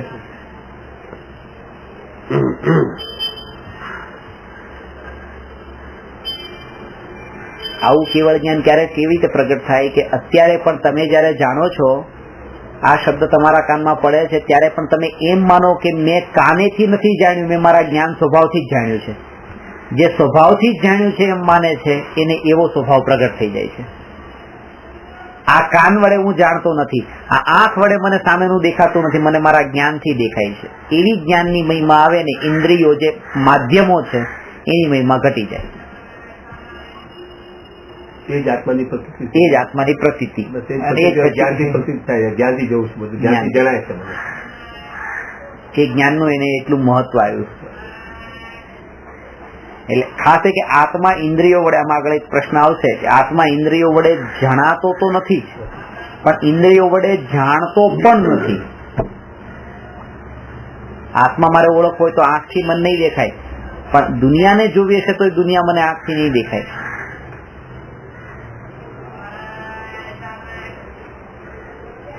વસ્તુ આપણને આંખથી નહીં દ્રષ્ટિથી દેખાય છે. આંખ તો હોય છે પણ દ્રષ્ટિ નથી હોતી. દ્રષ્ટિ એટલે એ જ્ઞાન ઉપયોગ. ઘણી વખત આંખ ખોલી હોય ને આપણો ઉપયોગ ક્યાં ન હોય, વિચાર બીજા કરતા હોય તો ઘટના ઘટી જશે, ખબર જ નથી હોતી. ઇન્દ્રિયો તો 5 એક સમયમાં છે. જે વસ્તુને જાણવા રૂપે જ્ઞાન પરિણમે છે, બસ એ આત્માનું કાર્ય છે. આંખ છે એ જાણવા રૂપે પરિણમતી નથી, આત્માનું જ્ઞાન જાણવા રૂપે પરિણમ્યું છે. એટલા માટે આંખ જાણતી નથી, જ્ઞાન જાણે છે. સેન્ટેન્સ કરી આંખ એ જ્ઞાન રૂપે પરિણમી નથી, આત્માનું જ્ઞાન જાણવા રૂપે પરિણમ્યું છે. આત્માનું જ્ઞાન જાણવા રૂપે પરિણમ્યું છે. એ સાકર ને પાણીમાં ઓગાળીને પછી પાણી ચાખ્યું તો મીઠું લાગ્યું, તો આપણે તો જીભ સાથે એ ટચ થયું તો એમાં તો ગ્લાસ પણ ટચ થયો છે, પણ એ મીઠાશ ગ્લાસની નથી,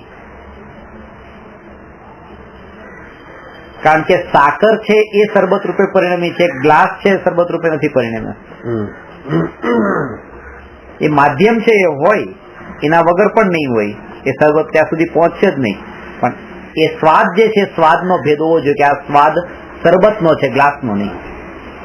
આ જે જાણવા પણ થઈ રહ્યું છે આ આત્માનું જ થઈ રહ્યું છે, આ ઇન્દ્રિયોનું કામ નથી. આ એવી જાગૃતિના બળ ઉપર ભેદ જ્ઞાન થાય છે, આત્માનું અને અનાત્માનું, ચેતન જળ વચ્ચે. દરેક સમયની આવી જાગૃતિ રહે. વિશેષ રહેશું આજે મોડા હતા કરે. નમો અરહંતાણમ નમો સિદ્ધાણમ નમો આયરિયાણમ નમો ઉવજ્જાયાણમ નમો લોએ સર્વસહુ